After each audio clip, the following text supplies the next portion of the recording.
जय सच्चिदानंद प्रभु। आज जो हम लोग विषय लेकर आए हैं काफी गुड़ है और उसको समझेंगे कि कर्म क्या है, विकर्म क्या है और अकर्म क्या है। क्योंकि कर्म का जो है गति काफी गुड़ होता है, इसलिए हम लोग इसको समझेंगे गीता दर्शन से। और गीता अध्याय 4 में श्लोका नंबर 17वां और 18वां से हम लोग प्रकाशित होंगे, उसको लेंगे और समझेंगे कि क्या है कर्म, क्या है अकर्म, क्या है और विकर्म क्या है। ये बहुत ही गहन है क्योंकि हम सही स्वरूप नहीं समझ पाते हैं, इसलिए प्रभु गीता दर्शन में हम जाएंगे। हम श्लोका नंबर 17 देखेंगे कि क्या गीता बोल रही है, हमारी भागवत गीता क्या बोल रही है। कर्मणा हि अपि बोधव्यम्, कर्मणा हि अपि बोधव्यम्, बोधव्यम् विकर्मणा, कर्मणा हि अपि बोधव्यम्, बोधव्यम् च विकर्मणा, कर्मणा च बोधव्यम्, कर्मणा च बोधव्यम्, गहना कर्मणा गति। गाइए प्रभु गाइए, गीता गायन के ग्रंथ है तो इस श्लोका को गाइए। कर्मणा हि अपि बोधव्यम्, बोधव्यम् च विकर्मणा, कर्मणा च बोधव्यम्, गहना कर्मणा गति। तो प्रभु इसको हम समझेंगे कि गीता बोल रही है कि हमें कर्म का स्वरूप भी जानना चाहिए और विकर्म का स्वरूप भी जानना चाहिए और अकर्म का स्वरूप भी जानना चाहिए। ये 3 चर्चा हुई। उसके पहले वाला श्लोक में 2 आया था, 16वां श्लोका अध्याय 4 के कर्म और अकर्म, लेकिन 17वां श्लोका में 3 शब्द आए कि कर्मणा हि अपि बोधव्यम्, बोधव्यम् च विकर्मणा, कर्मणा च बोधव्यम्, गहना कर्मणा गति। तो भगवान कृष्ण बोलते हैं कि इसका स्वरूप जानना बहुत जरूरी है, नहीं तो हम कर्म अकर्म और विकर्म को नहीं समझ पाएंगे। और इसके आगे जो श्लोका में जो बता रहे हैं वो और गुण है। 4 अध्याय के 18वां श्लोका, कर्मणि अकर्मा, कर्मणि अकर्मा ये पश्येत्, अकर्मणि च कर्मा। कर्म में अकर्म देखे और अकर्म में कर्म देखे, वही जो है बुद्धिमान मनुष्य है, वही पंडित है, भगवान कृष्ण बोल रहे हैं। पहले प्रभु हम लोग अध्याय 4 का जो श्लोका नंबर 17 को समझते हैं कि क्या है। हम कर्म अकर्म तो सुनते हैं, लेकिन यहाँ एक तीसरा शब्द आया है विकर्म। विकर्म जो है बहुत सारे गीता भाष्य में एक्चुअली चाहे हम लोग समझते हैं निषेध कर्म, लेकिन बी जो लगा है वो विशिष्टता का है, जो तक निष्कृष्टता का नहीं है। प्रभु बहुत सारे गीता दर्शन में वो मिलेगा कि निषेध कर्म, कर्म अकर्म समझ जाते हैं, लेकिन जो है वो विकर्म को नहीं समझते हैं हम लोग। उसमें क्या है, जैसे ज्ञान है तो उसकी विशिष्टता जो है बी लगाते हैं, उसी तरह हम शुद्ध है उसको बी लगाते हैं विशुद्ध। तो यहाँ विकर्म जो है विशिष्टता का है, वो निष्कृष्टता नहीं है। बहुत सारे मैंने नहीं देखा है, क्यों देख यथार्थ गीता में स्वामी अड़गड़ानंद जी, श्रद्धेय अड़गड़ानंद जी के वो गीता में है कि ये विकर्म जो है निषेध कर्म नहीं है। प्रभु ये क्लियर हुआ कि हमको कर्म भी जानना चाहिए और विकर्म भी जानना चाहिए और अकर्म भी जानना चाहिए, और सबसे बहुत जरूरी है कि विकर्म जो है वो निषेध कर्म नहीं है, विकल्प शून्य कर्म है। बहुत अच्छा लगा मुझे यथार्थ गीता का ये दर्शन, क्योंकि 99% गीता में मैंने देखा कि विकर्म का निषेध में किया गया है। तो ये विशिष्टता का द्योतक है, और जहां भी गीता में ये बात आई है वो भी विशिष्टता ही दिखाया है, दर्शन किया गया है। सो प्रभु इससे ज्यादा गुण है उसका अगला श्लोका 4 का 18वां, कर्मणि अकर्म और अकर्मणि च कर्म। कर्म में अकर्म देखे और अकर्म में कर्म देखे। ये बहुत मुश्किल है समझना कि कर्म में अकर्म देखे, कर्म में अकर्म क्या है कि इसलिए कर्म में अकर्म, क्योंकि हम जो है जो भी कार्य करते हैं उसमें कर्तापन लगा देते हैं, भूल से लगा देते हैं।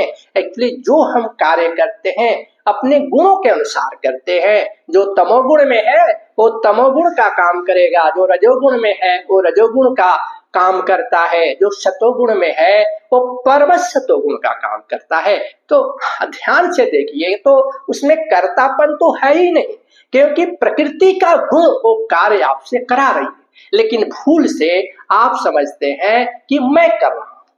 सो इसलिए बोला जाता है कर तो रहे लेकिन कर्मणि अकर्म।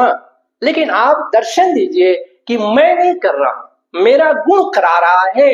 गुणा गुणेषु वर्तन्ते है कि आप गुण के अनुसार कार्य करते हैं। देखिए इसमें हम महाभारत से लेंगे उदाहरण के तौर पर। दुर्योधन क्या बोलते हैं कि मुझे धर्म भी मालूम है अधर्म भी मालूम है, लेकिन धर्म में मेरी प्रवृत्ति नहीं है और अधर्म से मेरी निवृत्ति नहीं है, क्योंकि वो तमोगुणी है। वो परवश करेंगे कि ये बिना रह नहीं सकते हैं, क्योंकि उनका गुण उनसे करा लेगी। क्योंकि ऐसा नहीं है उनको धर्म धर्म मालूम नहीं था ये दुर्योधन को, और खुद स्वयं दुर्योधन बोले थे कि हमें पता है, ये मत बताओ कि धर्म क्या है अधर्म क्या है।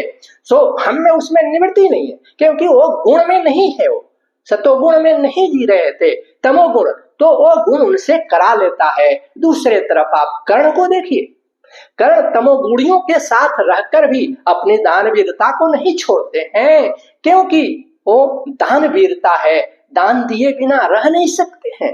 है तो अच्छा गुण, लेकिन वो परवश कर रहे हैं, क्योंकि वहां कर्तापन का अभिमान भी है कि हमारे दरवाजे से कोई जो है याचक खाली हाथ चला गया।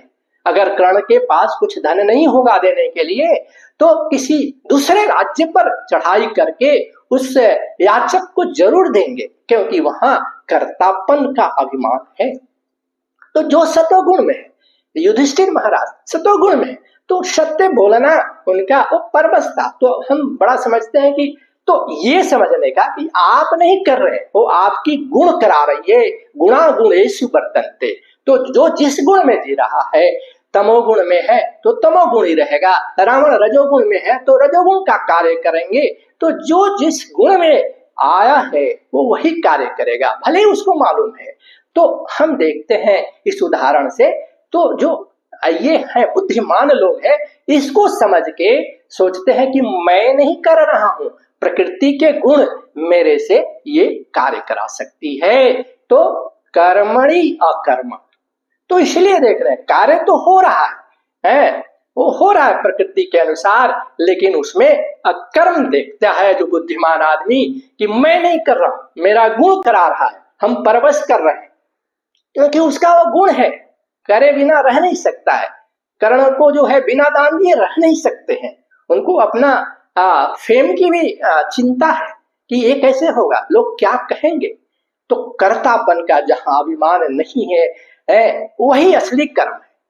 तो कर्मणि अकर्म और अकर्मणि च कर्म, तो अकर्म ही असली कर्म है, जहां की कार्य हो नहीं रहा है, हो रहा है अपने गुणों के अनुसार हो रहा है।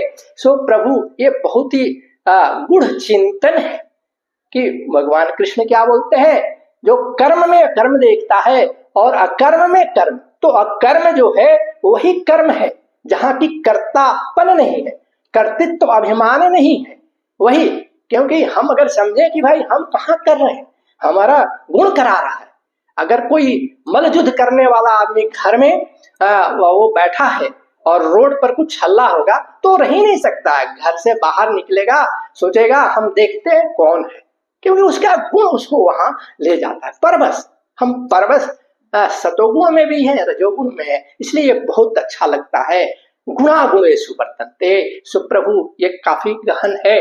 तो हमने ये चीज समझा, कर्म क्या है, विकर्म क्या है, अकर्म क्या है, और कर्म में कैसे अकर्म देखे और अकर्म में कैसे कर्म देखे। जैसे भगवान कृष्ण को कोई कर्म करने का जरूरत नहीं था, न उनको कर्म करने में कोई लाभ थी, न नहीं करने में कोई हानि, लेकिन पीछे वाली पीढ़ियों को ज्ञान देने के लिए वो हमेशा अनवरत कार्य में लगे थे। तो ये जो महापुरुष हैं, जो उनको जो समझ गए हैं कि ये जस्ट वो करते हैं कि हमारी देखकर मनमानी लोग न करें, समाज को गलत दृष्टांत न जाए, गलत परिवेश में लोग न जाए कि महापुरुष कहाँ कुछ कार्य करते हैं। सो प्रभु मैंने काफी कोशिश किया और मेरी गीता दर्शन चारों नॉर्थ ईस्ट वेस्ट साउथ से है, तो मुझे अच्छा लगता है कि मैंने सोचा कि क्यों न इस पर इस विषय पर बोला जाए।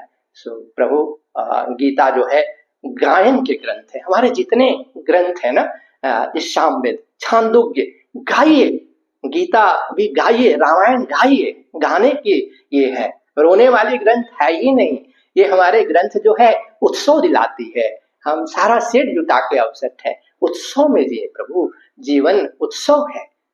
सो और मेरा अंतिम श्लोका जो रहती है स्लोगन है कि हम ध्यान से जुड़े, तभी हम कॉन्शियस लिविंग में जाएंगे, सही अर्थ को सही तौर पे समझेंगे, नहीं तो शास्त्रों का भी और गलत हम अर्थ निकालते हैं प्रभु। तो इसलिए अपने जीवन में ध्यान और शाकाहार जगत अपनाए, धरती को स्वर्ग बनाए, धरती को स्वर्ग बनाए। जय सच्चिदानंद प्रभु, जय सच्चिदानंद प्रभु।